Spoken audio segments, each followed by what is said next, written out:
Good afternoon. This is Courtney Spearman, Design Specialist with the National Endowment for the Arts. I'd like to welcome you to the NEA's third and final webinar in our Spring Social Impact Design Now series, looking at the current state of the field of social impact design. Today we'll be hearing from a group of practitioners and academics talking about social impact design educational opportunities that go beyond university curriculum. We hope you'll come away with from the webinar with some new insights into how this material is being taught and educational pathways in the field going forward. I'd like to thank Jessica Garz for leading our call today. She's a program officer with the Surdna Foundation's Thriving Cultures program, and she has worked closely with us to organize this conversation. I'll turn the microphone over to her in just a few minutes, but before we hear from Jess and our distinguished presenters, a few housekeeping notes. You are all muted and will only be able to hear us. Our format today is brief introductions followed by discussion and public Q&A. You can submit questions and comments at any time using the Q&A box below the PowerPoint on your screen. We will do our best to address as many questions as possible during the time that we have. Please do not use the raise hand button. And this webinar will be posted to the webinars section of the NEA website at arts.gov in a few days so you can refer to it in the future. You can also see the first two webinars in this series on that same page. Please do join our conversation on Twitter. That's hashtag NEA Design. And now I will hand it over to Jessica Garz. Jess, thank you. Hi, Courtney. So thanks for that welcome, and thank you to the National Endowment for the Arts for inviting me to moderate and to curate this panel. It's a real pleasure to be part of the Social Impact Design series, the third, as you said, in a series of three. So I'd really like to take this opportunity to welcome you all as listeners to this webinar that we've called Beyond Design School, Supporting the Next Generation of Practitioners in Social Impact Design, and really to welcome our three generous speakers. As you can see on the screen, Teresa, Wang, David Perks, and Barbara Brown-Wilson.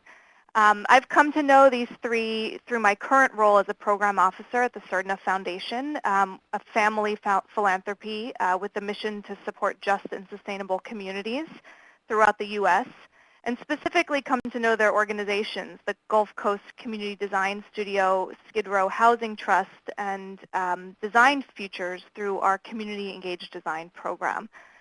So for the next hour, you're mostly going to hear from Barbara, David, and Teresa, since they have each prepared 6 to 8 minutes of a presentation, and they really have so much knowledge in this realm. I'm just here to help frame the conversation and facilitate a Q&A that will take place in the second half of this hour, so starting around 3:30. So as Courtney said at the outset, please feel free to submit questions to us via the chat box on your screen. You can share questions whenever. There's no need to wait till the end, though we won't address the questions until that second portion of the hour. So let's get started. As you know, we're going to talk about Beyond Design School, and I'm going to switch the slide here just to see that this is me talking. And so in order to create some parameters around this conversation, I'm going to actively refer to this design and social impact white paper that came out of a 2012 convening that the NEA hosted with the Cooper Hewitt National Design Museum and the Lemelson Foundation. So to start, I just want to introduce, to get us all on the same page, the report's definition of social impact design.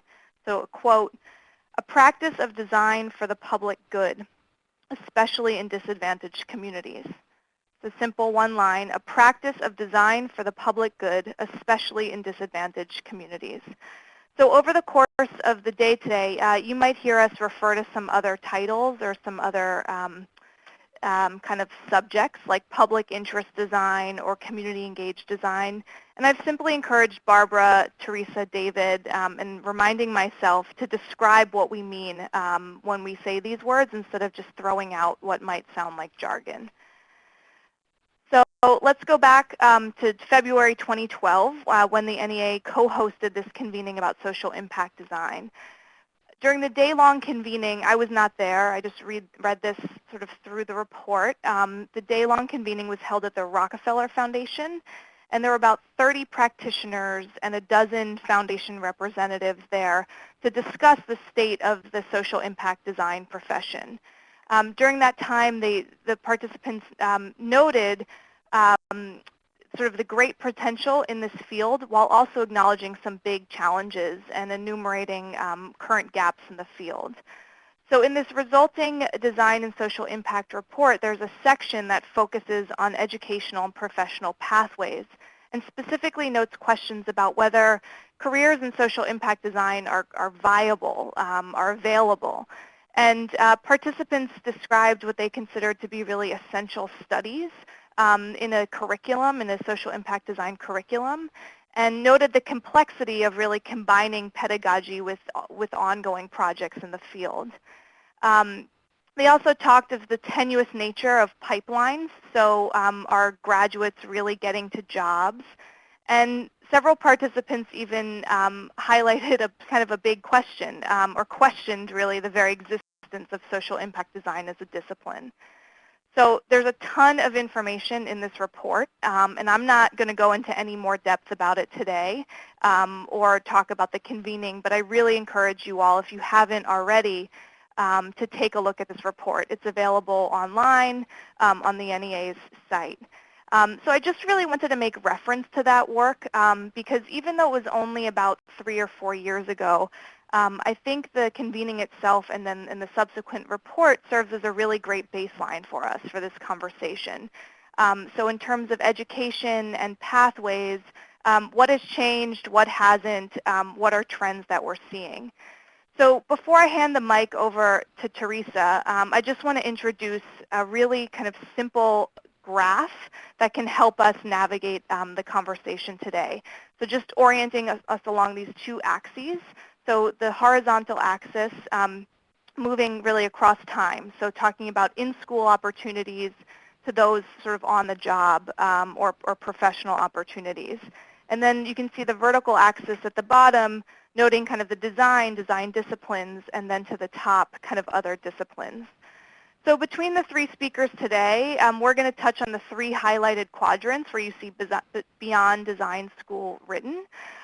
Though Teresa, David, and Barbara are not limited to talk about just one of these quadrants. I don't want to pigeonhole them. Just for the sake of following along, what I would say is that Teresa is really going to start in this upper right hand, so talking about professional opportunities kind of in disciplines beyond what we might consider the traditional design profession. David's kind of going to bring us down to this bottom right-hand corner. And then segue at the end, Barbara will talk about more sort of opportunities for students while they're in fact still in school. So that's where I'm really going to stop. So without further ado, let me introduce Teresa so she can bring us into this conversation about Beyond Design School.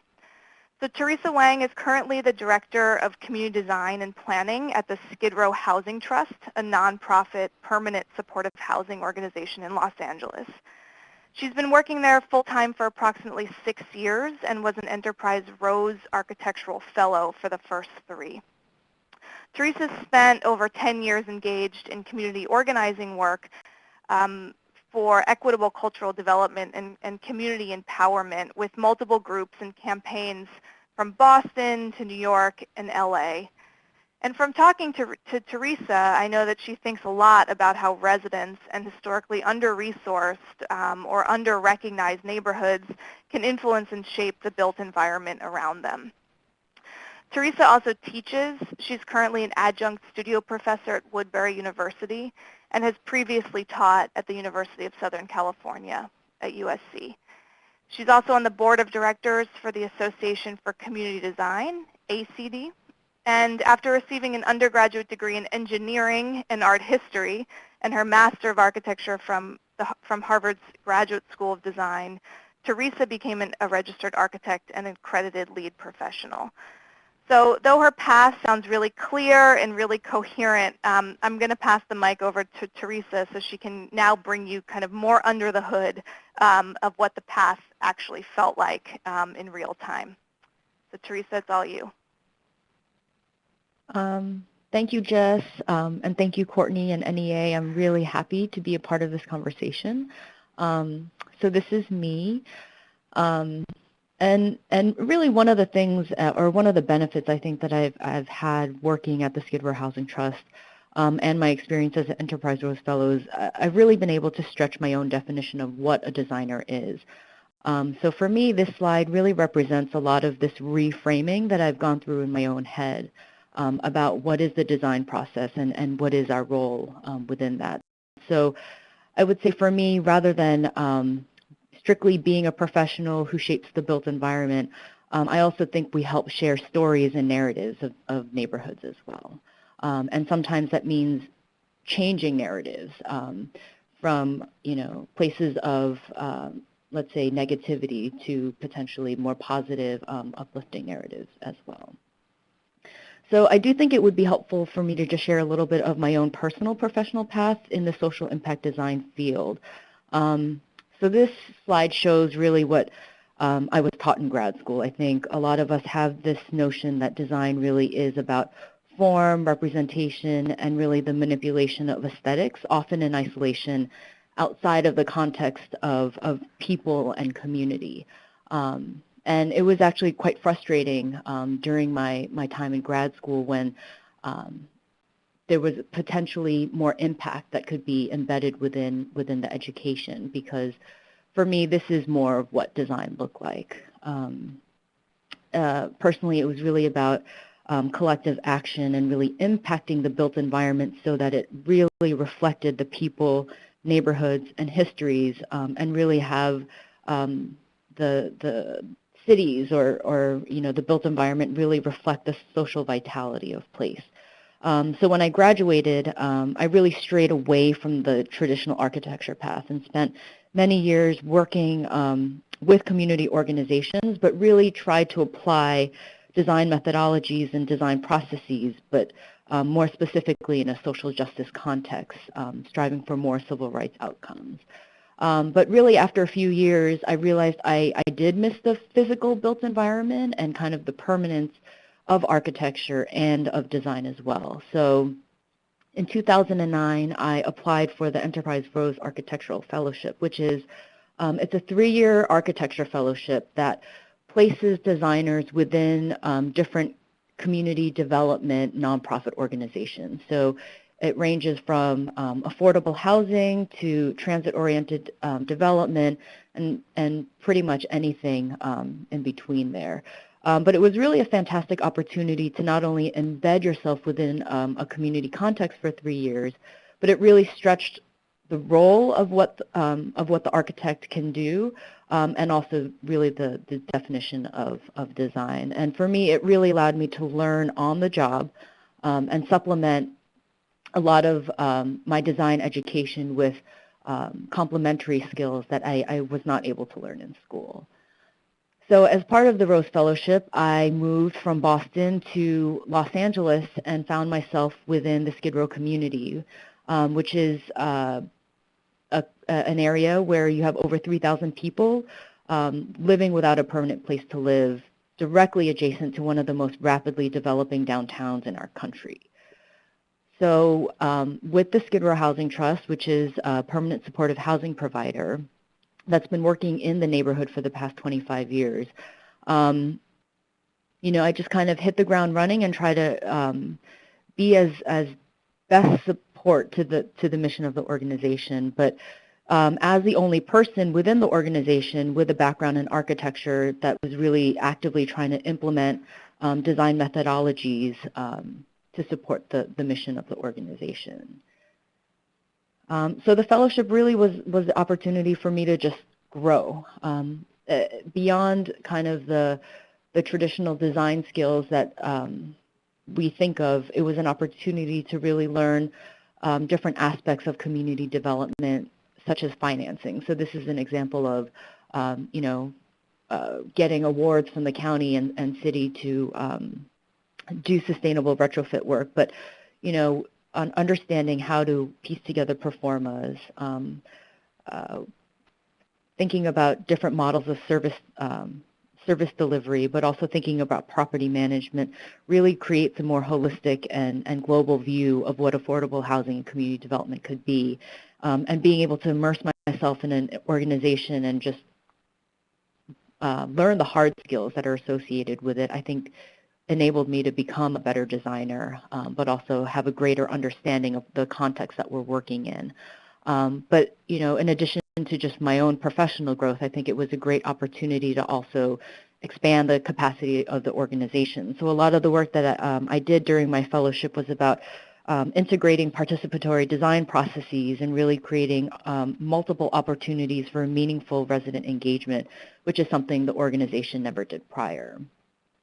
So after the 3-year fellowship, I stayed on at the organization and really thought about what are new programs and projects that could stretch the organization as well. So we've established a new department, so really just a new vital component that is active in community development, which is the Community Design and Planning Department at the organization, where we really focus on neighborhood development beyond housing and really trying to prioritize placemaking in our development work as well. But also thinking about how do we integrate design education for our community so that we begin, again, creating more opportunities for meaningful participation. But it's been a wonderful opportunity to really test out new methods of engagement, but really enable us to use design as an effective method of outreach and as a way of really strengthening the community as well. So for me, working outside the traditional design practice has been really, really rewarding. I think I've had to push my own limits and capabilities, but adapting to different professional contexts also made me sharpen my own design skills. And so it allowed professional development, but also, again, expanding the capacity and programs within the organization that previously had no design history. In general, just expanding the impact of our work in the communities that we work in. Great, thanks, Teresa. A great perspective from a former student and then from the ground in LA. So we're going to shift really quickly now geographically and a little bit topically, so from downtown urban context in Los Angeles to a coastal community in Biloxi, Mississippi, and hear from David Perks. So David is an architect and associate professor at Mississippi State University. He's also the founding director of the Gulf Coast Community Design Studio, a professional outreach program of the College of Architecture, Art Design, and Design at Mississippi State. So the design studio was established soon after Hurricane Katrina to provide planning and architectural design support to Mississippi Gulf communities, residents, and nonprofit organizations. David's going to talk a bit about the studio. But before creating the studio, he was the director of the Jackson Community Design Center and taught in the School of Architecture in Jackson for 7 years. So he brings experience from across the state. Many of the projects that were developed under his leadership while he was in Jackson won local and national design awards. And like Teresa, David also has an undergraduate education in civil engineering. He also has a Master's of Environmental Design from the Yale School of Architecture, a Master's of Architecture from the University of Utah. And David was awarded the Loeb Fellowship through the Harvard Graduate School of Design in 2004. And among many other prizes and recognition, the Latrobe Prize from the American Institute of Architects in 2011 with 3 of his colleagues. So David, I pass it off to you to talk about the studio.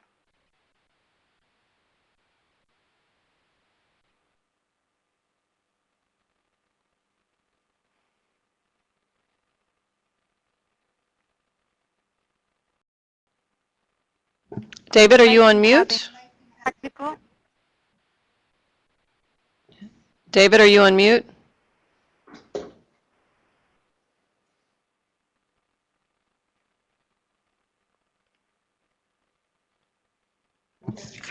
Jess, do you want to skip to Barbara and we'll work with David?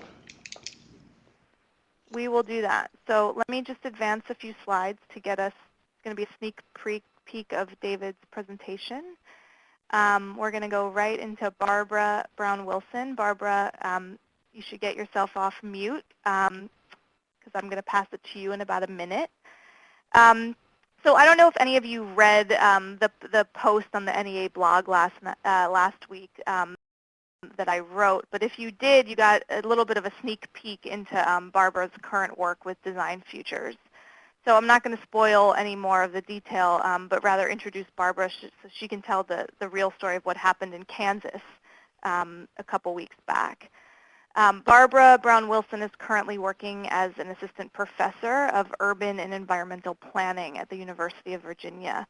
And Barbara's research and teaching focuses on the ethics, theory, and practice of sustainable development, community-engaged design, and the history of urban social movements. Barbara's research is often change-oriented, and she collaborates with real community partners to identify opportunities for engaged and integrated sustainable development. She's currently researching a host of different topics, including sustainable retrofits for unsubsidized affordable housing units, developing tools for public engagement around really complex issues of sustainability, and specific to this conversation, identifying pathways to support leadership equity in public interest design practice. So among all of the things that Barbara does, a few years ago she co-founded the Design Futures Student Leadership Forum, which she'll talk about today, and also is the co-founder of the Austin Community Design and Development Center, a nonprofit that provides high-quality green design and planning services to lower-income households and organizations in the Austin area. Her community-engaged design research has received local and national recognition. And beyond all of these accomplishments, I really want to thank Barbara for joining us today on this day, which in addition to being a special NEA webinar day is also Barbara's birthday. So happy birthday to you, Barbara, and the floor is all yours. Thanks so much, Jess.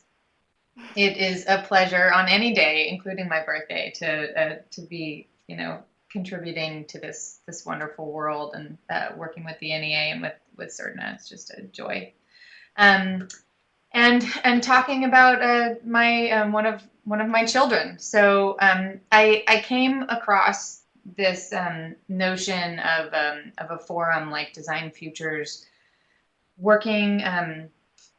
Helping to set up a program in public interest design. It was a summer program, and we really wanted a build experience. I was at the University of Texas at the time, and we were bringing in students and practitioners from across the country and doing really meaningful work. As Jess said, I have a background in planning, so I was really thinking through what the non-build parts of the project might be, and realized very quickly that even whether it's a 5-week session or a 10-week session, you still have to build the thing. And so often students, these wonderful students, would kind of be frustrated that they still weren't learning leadership skills. They were coming and getting a master's in these specific areas because they want to learn how to really contribute and be meaningful practitioners and contributors to this field.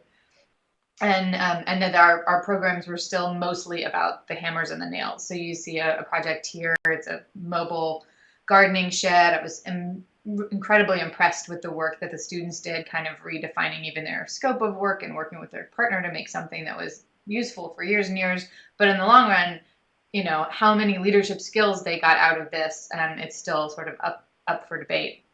And so working with a few colleagues, we started thinking through where the gaps might be best filled. Dan Etheridge is a great colleague who was running the ship with Maurice Cox at the Tulane City Center, and he was equally frustrated with these sort of amazing build projects that would happen, but you still felt like there were gaps in the potential for what the students wanted out of projects. And just accredited, professional programs have limitations in terms of what you can give them. And certainly there was something special about the ability to network across the country with your peers and with practitioners and all of that.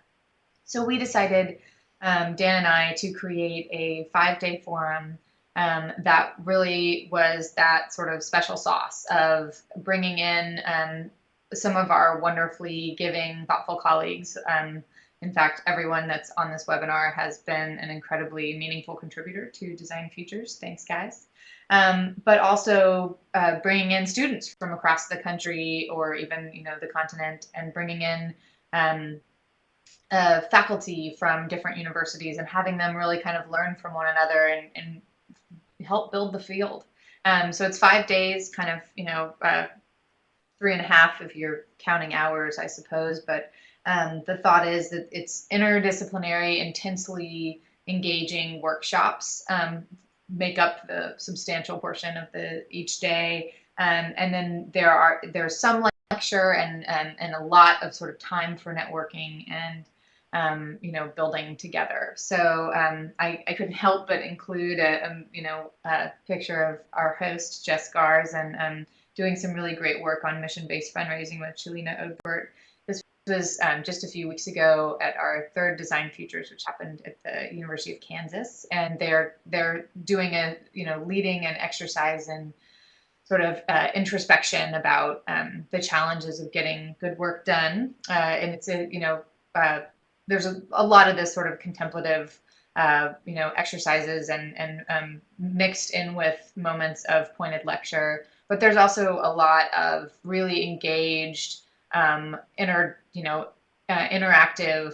work happening in the workshops. And some of them are very, very hands-on, and it just really matters more based on, what the content is. But we try to really kind of give students the ability to really cater their own experience to their needs.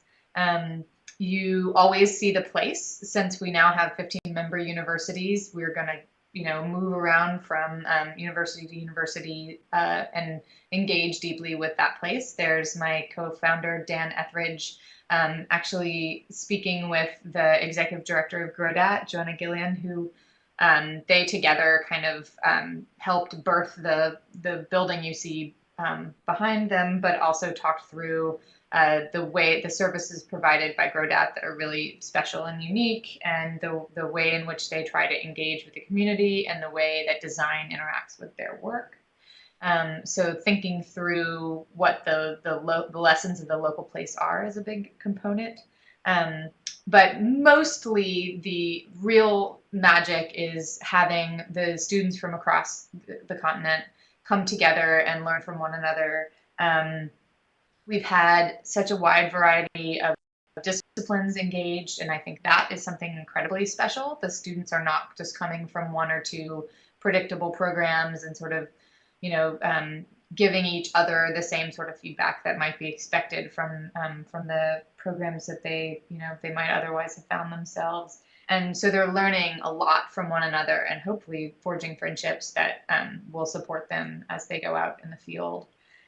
They have a student organized final kind of day where they can seek out, they can talk about their work specifically and seek out opinions of potential mentors and peers. Something really special is that most of our faculty, either faculty coming from the member universities and or faculty that are coming to host workshops, are around all week, or at least a large portion of the week. So you have a lot of downtime where you are interacting with them, in a bit more of a sort of equalizing way, and just a lot less formal than a typical lecture might allow. And in the first 3 years, I think, mostly due to the awesome network that we are drawing from in terms of our support system, we have 15 really committed universities. We're starting to think through how this might really kind of infiltrate curricula, existing curricula, because students come back really kind of wanting to bring this back to their home universities. The workshops themselves are getting refined in these really exciting ways, and we're bringing more people in to learn from every year. And I think something that is really important for me is the amount of degree programs that we keep bringing into the fold. So we're learning collectively in a space that's really important. And the students are starting to create their own their own networks and build their own relationships that are flowing into the other associated kind of structures that are post school. So it's exciting. Great, thanks, Barbara. So I was really struck at Design Futures. I only caught the end of David's introduction. David Perks was giving the welcome right on the first night. And what I really caught in the last couple minutes, David, is that you were encouraging these students. There were really participants there ranging in age from like 18 to 80, but you were reminding us that fellowship is really different than scholarship. So just the importance of learning, hard skills and reading books and looking at precedents and case studies, but also encouraging us, all of us, including the students there, to really learn from people. And I think that's something that you really emphasize in your practice at the Gulf Coast Community Design Studio. So once I get back to your slides, I'm going to hand the floor over to you. Okay, and can you hear me okay? Now we can hear you. Great. Oh, that's great. Okay. Well, thank you, and thank you, Jess, and also thank you to the NEA for their leadership in this area. And I apologize that my technology was a little bit out of whack, but it's good to be a part of this discussion, and I hope that I can add to what Teresa and Barbara have already said. So as Jess introduced me, I've been working in community design now for quite a while, and essentially left practice to go into teaching with the notion that the university does provide a great framework, a great platform to do the type of work that really can begin to provide some leadership in the profession. And so what I'd like to talk a bit about today is some of the lessons that we've learned really since we began working in Biloxi following Hurricane Katrina, and a few lessons that I think certainly apply to the field of social impact design and begin to help us understand sort of the nature of the field and also the kind of pathways for people who are interested in trying to shape a practice that has a larger aspect of social impact. So I'd like to just give the quick description of what I use to describe to people the work that we do, and do so just with a recent project, which is a neighborhood bayou restoration park that in many ways I think exemplifies a lot of the work that we do in our design studios. We have planners and landscape architects and architects working together in a very multidisciplinary studio and always engaging with multiple community partners. And as I describe the work that we do, I always find it helpful to make a comparison with the field of healthcare. And I always have people imagine if we were to consider what progress would look like in healthcare, at least in the social realm, that we would, I think, agree that progress would be providing healthcare to more people, especially those who can't afford to pay for it. But also, and along with that, to begin to address the problems that make people sick in the first place. And so in exactly the same way, we talk about our work, and I think the work of public interest design and social impact design in general, as having the aim to extend the benefits of design to more people, especially those who can't pay, and also, and often at the same time, to address systemic problems, or those areas in our communities that cause problems, environmental problems, health problems, energy use, infrastructure problems, all those problems then that really make our communities challenged, and areas that we can certainly make places more livable and more resilient and sustainable. And so our design studio, we've been very fortunate to be able to have various ways that people have been able to come through our design studio with students, with interns, and with our full-time employees. And for me, as the director, it's a great honor to be able to see people as they come through our studio in various ways to go on with more confidence and with a better sense as to how then their practice can address these challenges in the community that always have a hard time being addressed in a more conventional client-driven practice. I'd like to talk specifically about a couple of programs we have that has taught us a lot about the pathway from education into practice.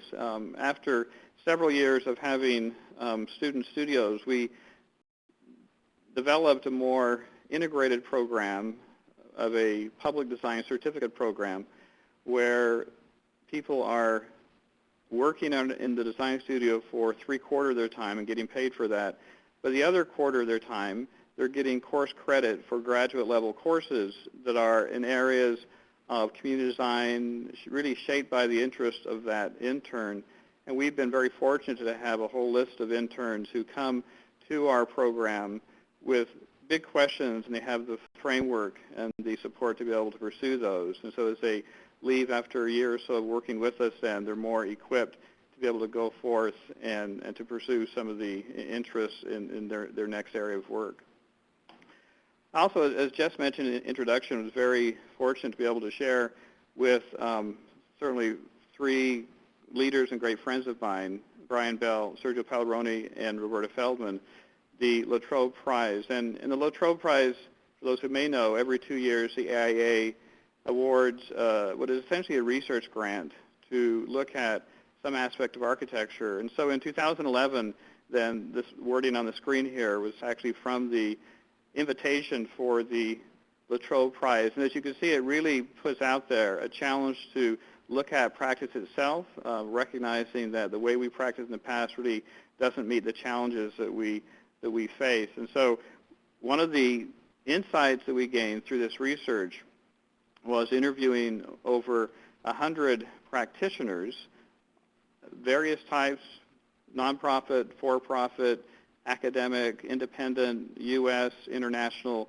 a whole range of practitioners. And one of the things that we tried to understand in these practitioners was the path that they followed to be able to get into this field. And it was interesting. In fact, it was, I think, quite consistent that they acknowledged that even though they learned skills in school, that it really wasn't until they got out into practice in some way that they really understood both the challenges and the rewards of social impact work. And in fact, I think it has helped me realize, and this in many ways is the reason for much of the work that we do, is that even though skills can be taught in school, the values of practice are really best taught from practice itself, as people are then immersed with people with real needs, and they are then learning about not just how we do this work, but why we do this work. And so I close, I think, with just a reference to one of our families that we did a house for soon after Katrina. And this, in fact, was a quote that was quoted in Architectural Record, which I always find, for me, it warms my heart to know the Architectural Record would recognize the way this work really makes contact with people's lives. And so as Edward Parker talked about how he prays for those people who designed and built his house, it really helps me realize the impact at the personal level that this work has on the community, and the challenge and reward to be able to do it in such a way that we can honor those people like Edward Parker in the community. And I think with that, I'll pass the time back over to you, Jess. Great. Thanks, David. Yeah, it's amazing to think of the number of people that have come through your shop in Biloxi, just traveling around, meeting folks working in the social impact space and the public interest field. There are a lot of paths, let's say, that are drawn back to Biloxi. So clearly important work and training happening there. So in the interest of time, first I just want to give a big thank you to Teresa, Barbara, and David for sharing these perspectives. It's clear that there's a lot percolating, and I might even say that I dare to say that the design and social impact report that the NEA that you all helped put together just a few years ago might be ready for an update. But just for the sake of time, I'm going to dive right into the Q&A portion. And I see a few questions that have come through, but we encourage you all, if there's a question on your mind, just type it in, and we will try to get to it. But just thinking about this design and social impact report that came out in 2012, I want to ask you all, kind of as a group, and maybe Teresa, we can start with you. What have you really seen change in the past 5 years or so in this social impact design field? And what feels like it's kind of emergent? So maybe on the horizon, if we take a 10-year period from 2012 to 2022, let's say, what do you see kind of coming?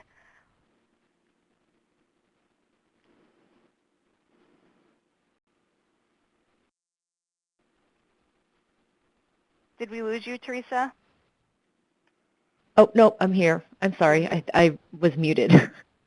I think the exciting thing that has happened in the last 5 years is that it really seems like students are really initiating more social impact design pedagogy into their education, in their studio projects, but also seeking out employment in the field. So I think the interest is definitely there. It's almost like we can't keep up with the supply side of things. So I think on the horizon for the next 10 years, it's about how do we really expand opportunities for design to be integrated into as many disciplines as possible. I think, going back to the chart that you had, it's about kind of expanding all quadrants to include social impact design work.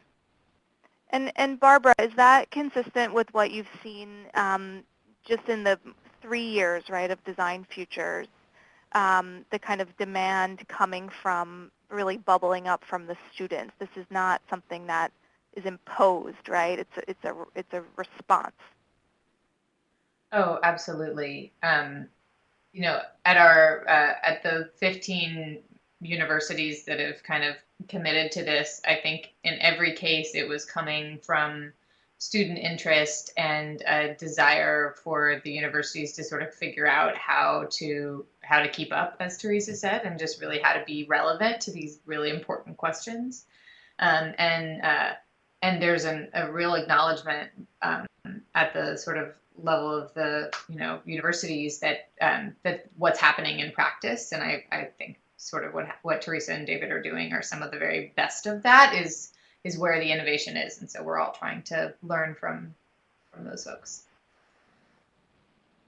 And just Barbara, a specific question from a participant is about non-U.S. based universities. Are you working only with students that are studying here in the U.S., or currently do you work with kind of on a global scale, or do you have an intention to do so? There is absolutely a desire to work as broadly as possible. This year we had 5 students from Calgary, the University of Calgary, come and participate. That was really wonderful. And there's certainly not a restriction against non-US students. But it's so far, I think it's hard to get 5 students to come from a very far distance. And although the universities are really helping to make that possible for these students, it's still, I think, a struggle. And Barbara, just another question kind of for clarity. When universities kind of sign up to be part of the consortium, Design Futures, is it limited to architecture schools, or do you take a kind of an expansive view? Thank you for that question. It's absolutely not limited to architecture schools. Architecture schools get it, so there's more of them that sort of are sending their students, but the best partners we have are the schools that or universities that are willing to do it at the sort of at a broader view, either because it's a different department contributing and sending their students, or it's like Cornell does it at the university level. They have a sort of engagement platform, and so they send their students from across the entire university. It's really fantastic. It's great. And David, are most of the interns and younger practitioners coming through the studio coming with architecture degrees, or are they also coming from varying disciplines like graphic design or planning, or do you restrict it to just architects? We generally have almost an even mix of architects, landscape architects, and planners, and so and that really represents our work. And so when we are looking for whether hiring a more experienced person or someone in our program, it really is shaped by our work. But we've always had those three disciplines working side by side. Okay, great. So I'm going to touch on this kind of big question that came up. Someone asked it from the audience, and also what came up in this design and social impact report. So, there are increasingly students and practitioners entering into the conversation from other disciplines, we can say, so from planning or environmental science, art, sociology. But there's also an increasingly we're seeing partnerships between design groups, whether university-based or independent, and social sector-oriented groups or community-based groups, social justice organizations. So as we think about this field growing, David, I might throw this back to you first, or Teresa, you can chime in, but do you think we should focus our attention around, quote, training social impact designers, or should we think more of kind of a resource ally model? So how can designers be sort of the best partners with folks who really have an expertise about the conditions of low-income communities, of historically marginalized people?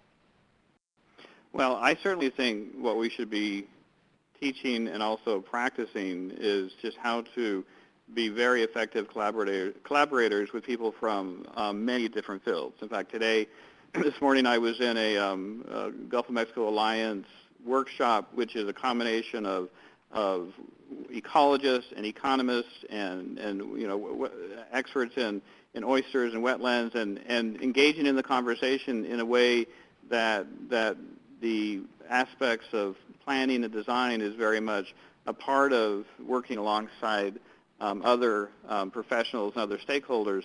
So I guess my answer to your question is we need to become much better at knowing that the work that we do is only going to be effective as we learn to effectively collaborate with people from a lot of different disciplines, and not just the design disciplines. In fact, certainly, well beyond that, if we're ever going to address these challenging problems that we have in our communities. And Teresa, just given your experience working in kind of a non-design context, it sounded like from your presentation that there's sometimes some patience required for doing design work in another sector, but it also sounded like there's been quite a payoff. So can you speak to that? Absolutely. I think being able to increase kind of the design legibility and capacity within communities is great, so that I do think it's important for designers to be able to have certain, cultural competencies and the ability to effectively facilitate in terms of skills to learn, to really collaborate effectively, like David was saying.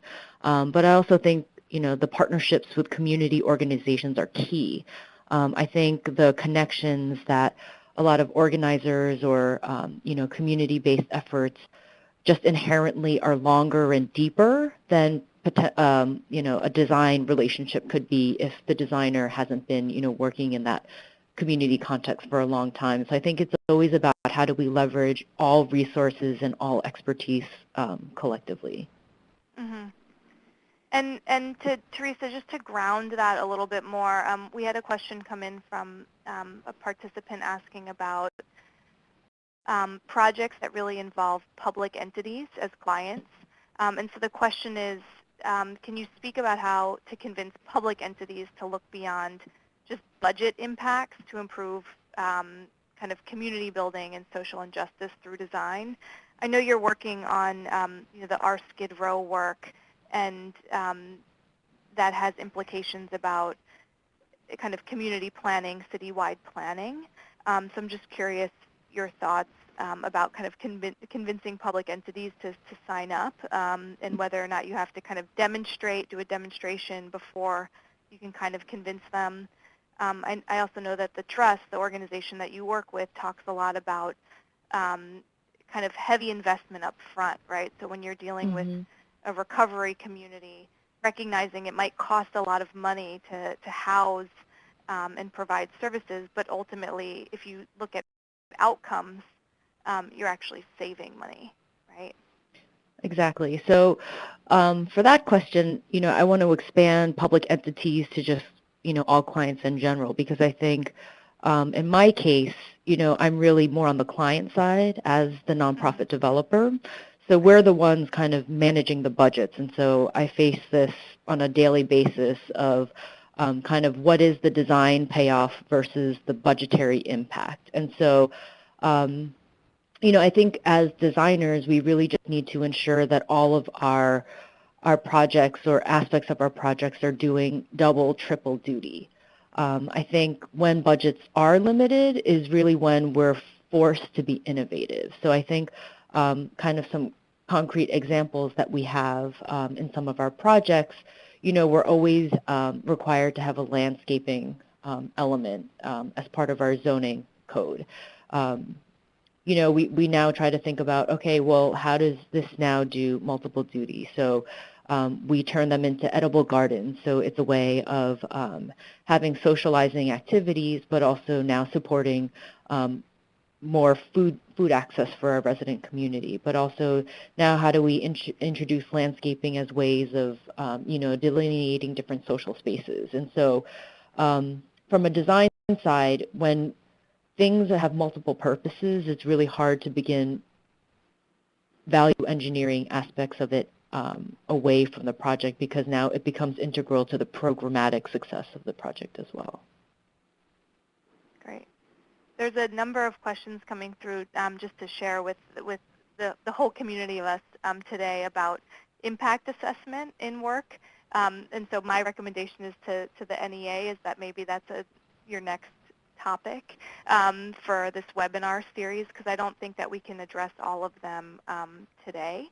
But I think, Barbara, with your experience doing more, coming out of a planning discipline and thinking about social movement work, this is a big topic, but do you want to speak to kind of the trickiness almost of thinking about impact, right, when we're thinking in social justice frameworks? So it's not always widgets that can be counted or participants that can be easily kind of quantified to prove, look, here's our impact, but really sort of shifting the dial in terms of culture, in terms of equity.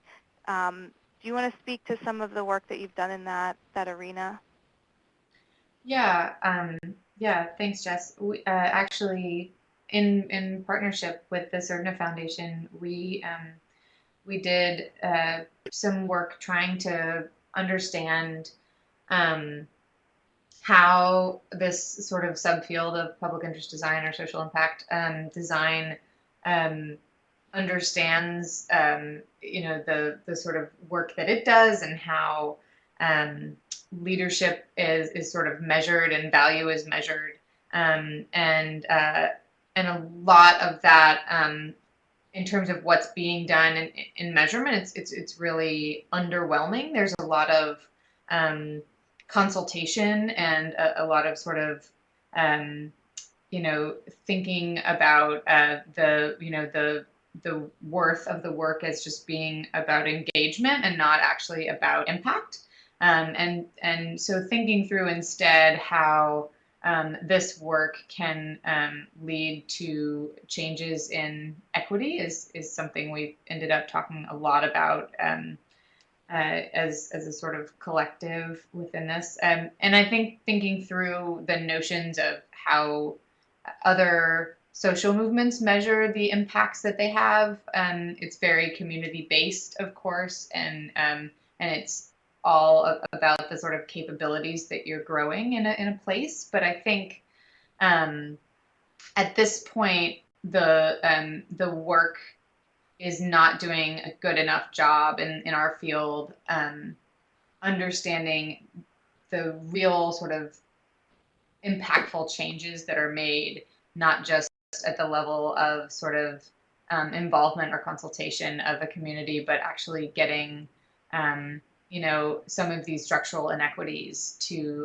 have, you know, to move the dial in any, you know, sort of substantial way to tackling some of these larger complex issues. That's great.